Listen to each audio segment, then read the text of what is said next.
Greetings, Minecrafters, and welcome to another exciting discussion on all things Minecraft, all things well being. This is Dr. Kimberly Quinn here today to discuss yet another way to become the boss of our brain. After all, that is the theme of the Minecraft podcast episode because our thoughts lead to feelings, lead to actions or behavior. Therefore, our thoughts dictate our lives. And so today, as far as another way to sort of practice thought control and sort of rescue our valuable life minutes, we're going to talk about inbox hypnosis. Like, where's she going with that? Well, anyone who's out there in the sort of grown up professional world knows that many of us are often on a secret mission to somehow get everything done, right? We've got this, even if we're not the type to write down a to-do list, we've got it, we're holding it in our heads, right? And so we know that the minute we check our inbox in the morning, there's gonna be a gazillion emails in there. And we have this in our heads that we just have to answer all of them usually. And not just the email thing.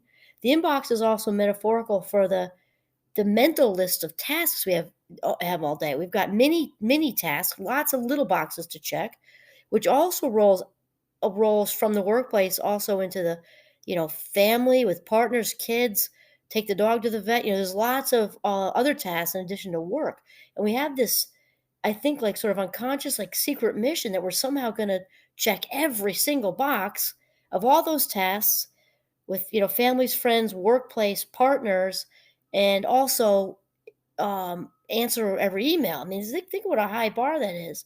And everything is also, as you know from previous episodes, it's not a word I use often or any of these polarized words. It's on the list of the terrible 10, actually.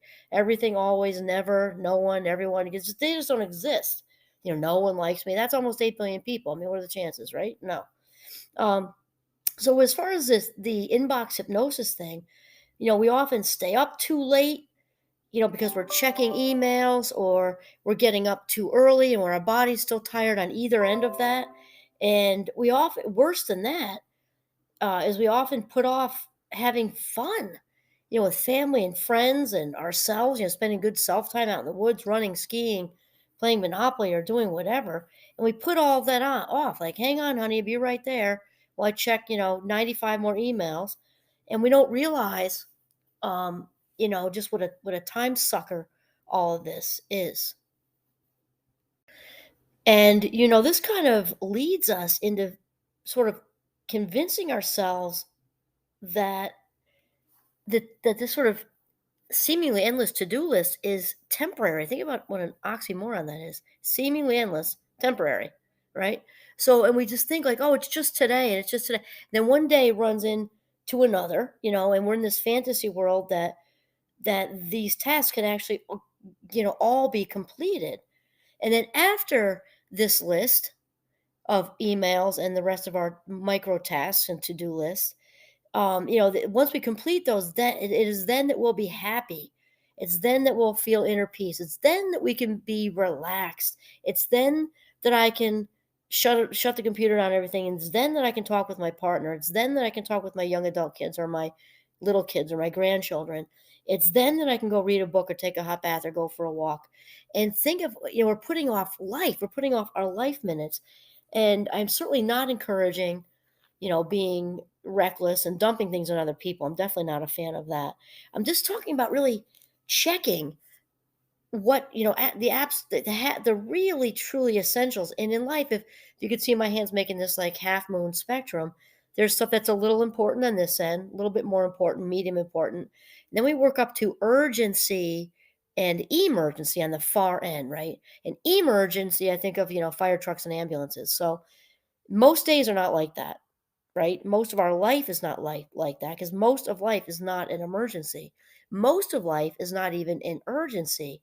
Yet we forget that when we are wrapped up in the inbox hypnotic trance that we've got to get, every single thing email responded to and complete every little micro task of our jobs and for that house maintenance we need to do and for our partner and the kids and the grandkids or maybe our aging adult parents and pets and all that. And I think it's just a big, high, ridiculous bar.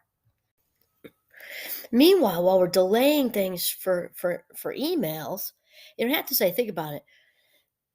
Does anyone out there want it on their gravestone? She answered every email, like, woohoo! Or, he completed every single task at work. Woohoo! Hooray! I mean, I don't think so. And again, I'm not advocating being reckless or irresponsible.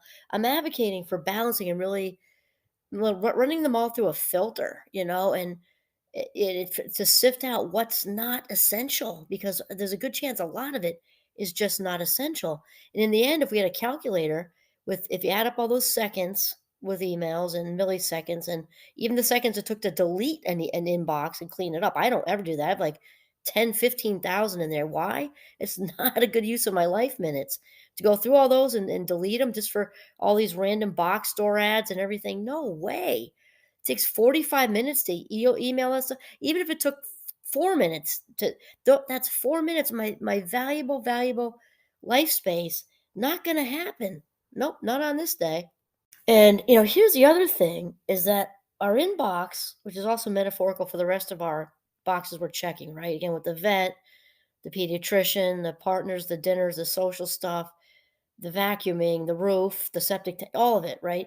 That those boxes are not meant to be empty. Your inbox is not meant to be empty. So acceptance is the key to most problems. I try to live by that. I believe it's a 12-step program slogan, so it's not mine. But acceptance is the key to most problems. And I forgot if I did a shout out to Richard Carlson. Let's do that now. Don't sweat the small stuff, because I read him a lot, and he also did something that I want to compare to right now in his book Don't Sweat the Small Stuff. He did a thing, we talked about it in an episode a while back, about this relates what we're doing. Stay with me here. We did a thing about thinking of home care, your house care, all the maintenance stuff you have to do with your house. Everything from maintenance like vacuuming to roofs, okay? Is thinking it like think of it like you're painting a bridge. And I think he used the Golden Gate Bridge, or I don't know, think of the Verrazano, George the GW, it doesn't matter. But in reality, the bridges are never fully painted. They get like 2/3 done. There's somebody right behind you painting the stuff you just painted a month ago, because it's already been worn down by the ocean, or whatever bodies of water they're on, and the weather there. So it's every day. So the inbox and our micro tasks of the day and our macro tasks are also not going to be completed.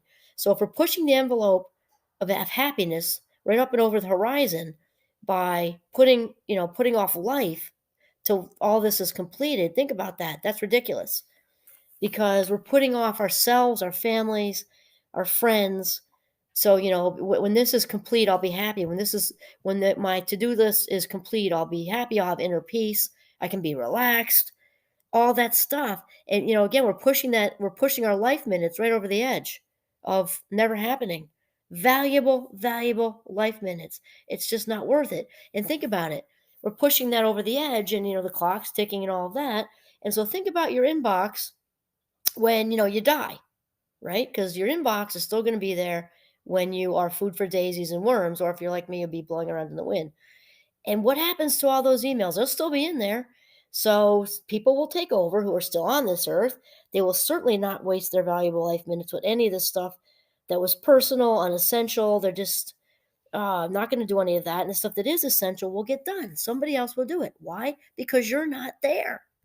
The world will continue to spin. Other people will take over whatever you didn't finish, if they even need to, because a lot of it can just be ignored, right? And because this is how the universe works, it fills in the gaps.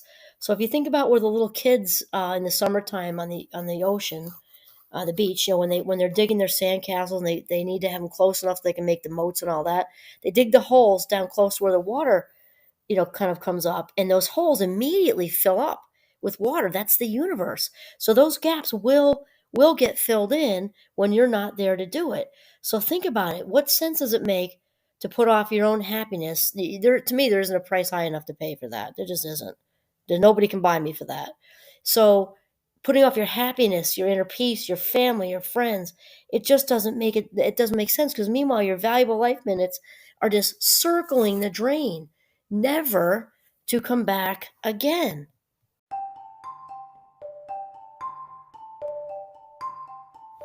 So once again, the message is not to dump things on other people, to be a lazy daisy. That's not what we're saying. My husband and I both have crazy work ethics. The thing is to filter out really what gives you joy, preferably, okay? And then there's, when we are adulting, there's stuff we don't always want to do. We can just measure that up, though, like what's essential. Let's just say what's essential. Not dumping things on other people, but really question. Very little, if any, probably none, will be an emergency. We talked about fire trucks and ambulances. Very little, almost none, will be an urgency. And the rest can be filtered out. Remember, I'm also a fan of the not-to-do list. The not-to-do list is fantastic. On most days, there's at least one thing on your to-do list, even if you don't write it down, you're a mental to-do list person. On most people's list, there's at least one thing on there that is not necessary to happen on this day. At least one. And I would strongly suggest getting into a habit of getting into that not-to-do list habit and check off one thing each day that you just don't need to do. So, all right. So, recap. Check your state of inbox hypnosis. So you can sort of stick one foot and get it out on solid ground. What do I need to do and what do I absolutely not to do? Save those life minutes and use those valuable life minutes to do something that makes your heart sing. And on that note, this is Kimberly Quinn signing off from the beautiful northern Vermont. Have a mindful day.